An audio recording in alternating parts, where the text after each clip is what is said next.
This time I'll try to read a little faster, but we'll see what happens.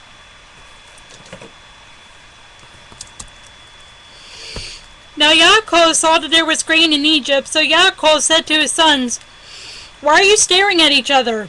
Look," he said, "I have heard that there is grain in Egypt. Go down there and buy some for us from there, so that we can stay alive and not die."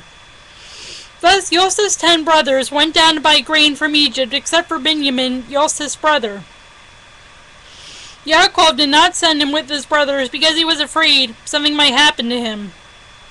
The sons of Israel came to buy along with the others that came, since the famine extended to all the land of Canaan.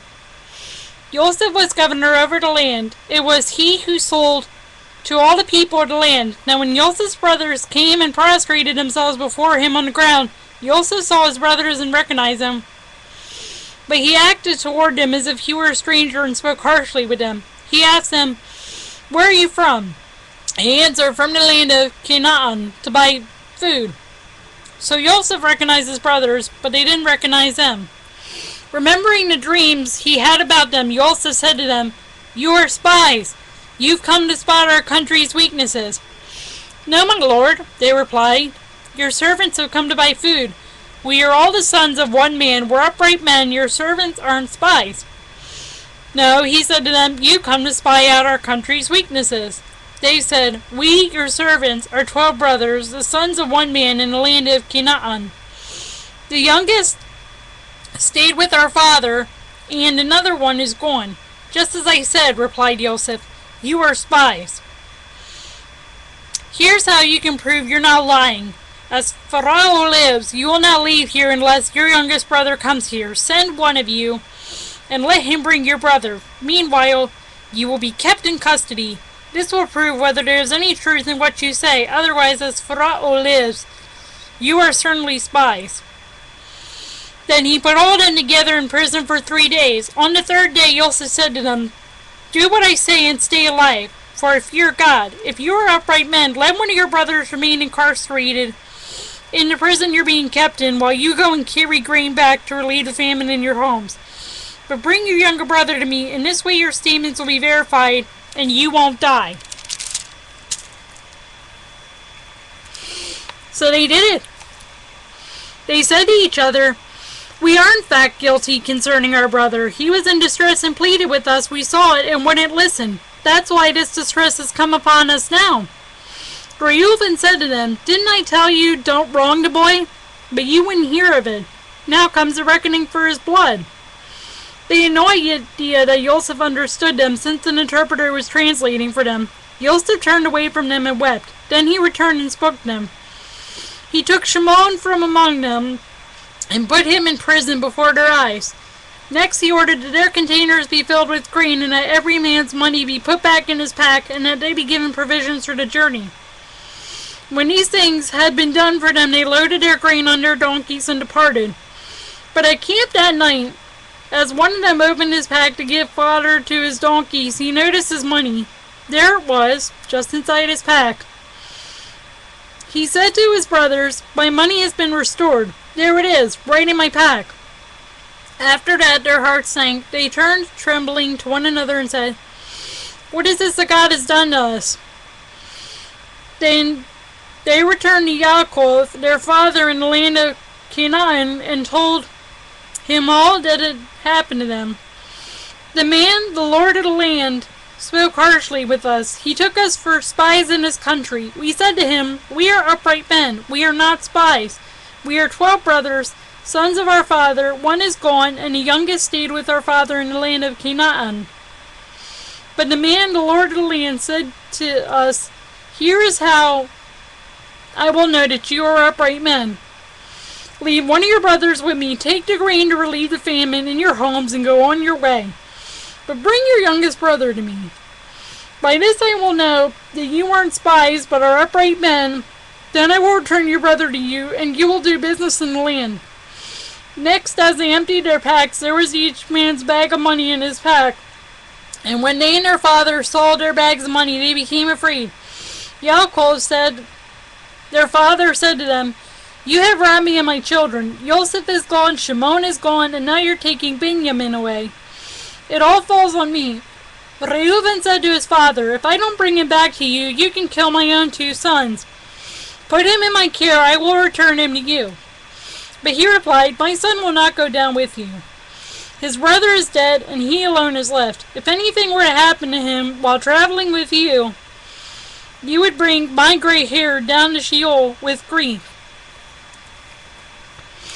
But the famine was severe in the land of Egypt, so that when they had eaten up the grain which they had brought out of Egypt, their father said to them, "Go again, buy us a little food." Yehudah said to him, "The man expressly warned us, 'You will not see my face unless your brother is with you. If you will send our brother with us, we will go down and buy you food.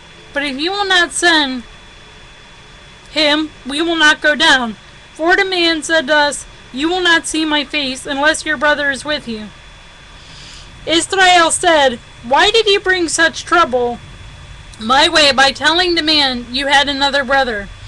They answered, "The man kept questioning us about ourselves and our kinsmen. He asked, 'Is your father still alive? Do you have another brother?' And we answered according to the literal meaning of his questions.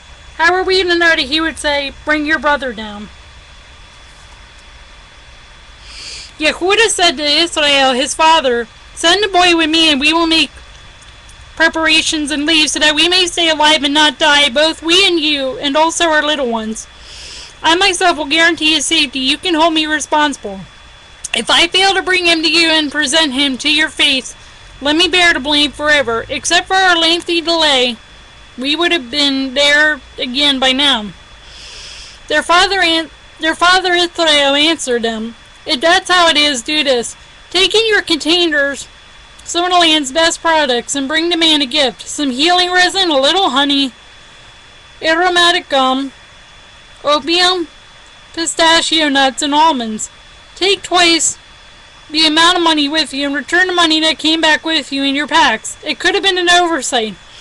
Yes, and take your brother too, and get ready, and go again to the man. May El Shaddai give you favor in the man's sight, so that he will release to you your other brother, as well as Benjamin.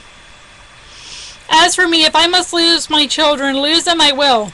The men took that gift, and they took twice the money with them, and Benjamin. Then they prepared, went down to Egypt, and stood before Yosef. When Yosef saw Benjamin with them, he said to his household manager, "Take the men inside the house, kill the animals, and prepare to meet. These men will dine with me at noon." The man did as Yosef ordered, and brought the men into Yosef's house.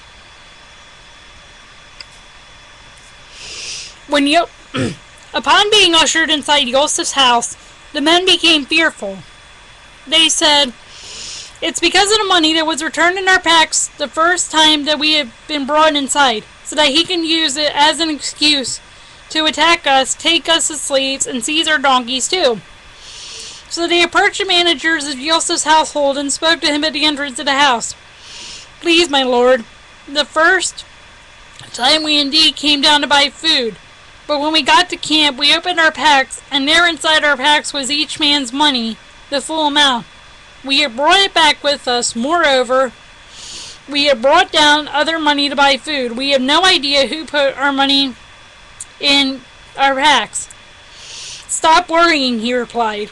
"Don't be afraid. Your God and the God of your father put treasure in your packs. As for your money, I was the one who received it."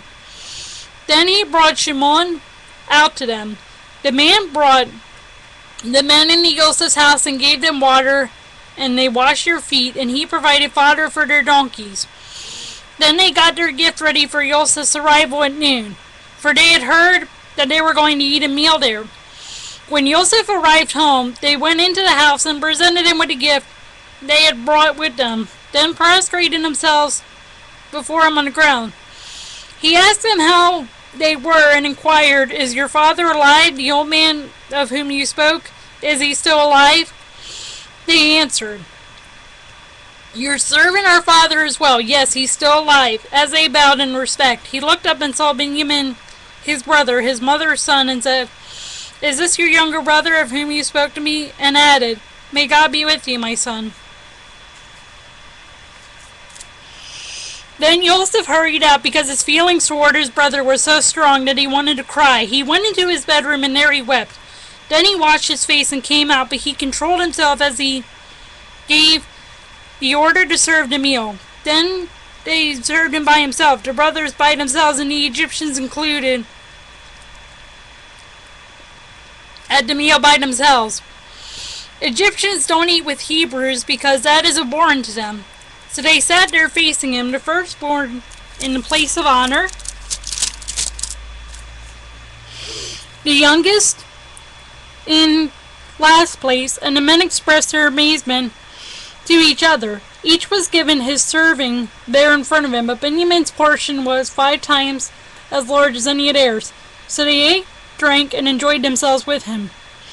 Then he ordered the manager of his household, fill the men's packs with food as much as they can carry, and put each man's money just inside his pack. And put my goblet, the silver one, just inside the pack of the youngest, along with the grain money. He did what Yosef told him to do. At daybreak, the men were sent off with their donkeys, but before they were far from the city, Yosef said to his manager, Up, go after the men, and when you overtake them, say to them, Why have you repaid good with evil? Isn't this the goblet my Lord drinks from? Indeed, the one he uses for divination? What you have done is evil. So he caught up with them and said these words to them. They replied, Why does my Lord speak this way? Heaven forbid that we should do such a thing. Why, the money we found inside our packs we brought back to you from the land of Canaan. So how would we still steal silver or gold from your Lord's house? Whichever one of us the goblet is found with, let him be to death. And the rest of us will be my Lord's slaves. He replied, Fine. Let it be as you have said. Whichever one is found with it, whichever one it is found with will be my slave. But the rest of you will be blameless. Then each hurried to put his pack down on the ground, and each one opened his pack. He searched, starting with the oldest, and ending with the youngest, and the goblet was found in the pack belonging to Benjamin. At this they tore their clothes from grief. And then each man loaded up his donkey and returned to the city.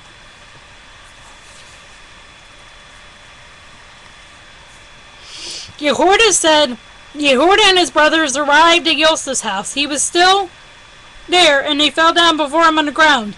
Yosef said to them, How could you do such a thing? Don't you know that a man such as myself can learn the truth by divination? Yehuda said, There's nothing we can say to my Lord. How can we speak? There's no way we can clear ourselves.